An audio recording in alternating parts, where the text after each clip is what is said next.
আমরা এবার দেখবো আমরা 4 নং প্রশ্ন। 4 নং প্রশ্নতে বলা হয়েছে 1 ডেসিলিটার রং দ্বারা 9/8 বর্গমিটার রঙিন করা যায়।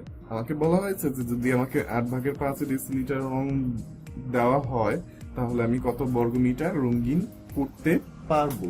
তাহলে আমরা যদি এখানে দেখি যে আমাকে দেওয়া হয়েছে যে 1 ডেসিলিটার আমি রং করতে পারি 9/8 বর্গমিটার। আচ্ছা, তাহলে আমরা যদি সরাসরি তো অঙ্কে চলে যাই তাহলে লিখি 1 ডেসিলিটার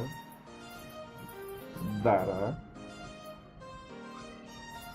রং দিয়ে দিতে পারি, রং দ্বারা রঙিন করা যায়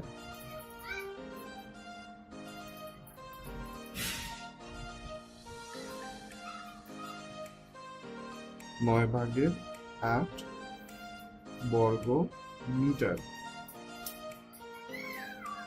এখন আমাকে বলা হয়েছে যে যদি আমি 8/5 ডেসিলিটার রং নিই তাহলে কতটুকু রঙিন করতে পারবো। সুতরাং 8/5 ডেসিলিটার রং দ্বারা রঙিন করা যায়। তাহলে আমি এখন গুণ করব 9/8 গুণ 8/5 বর্গমিটার। এখন আসি গুণে। তাহলে এখানে দেখা যাচ্ছে যে এইখানের 8 যদি কোনাকুনি ভাগ হয়, এই 8 দিয়ে এই 8কে আমি সরাসরি কাটাকাটি করতে পারি বা ভাগ করতে পারি। তাহলে এই 8 এবং এই 8 যদি বাদ যায় তাহলে আমার থাকে কত, নিচে হর হিসেবে থাকে 9 এবং উপরে লব হিসেবে থাকে শুধু 5। তাহলে আমাদের এটি হবে উত্তর 9/5 বর্গ মিটার।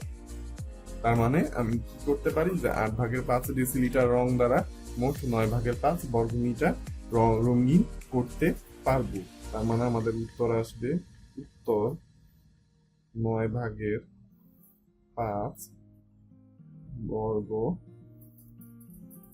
মিটার।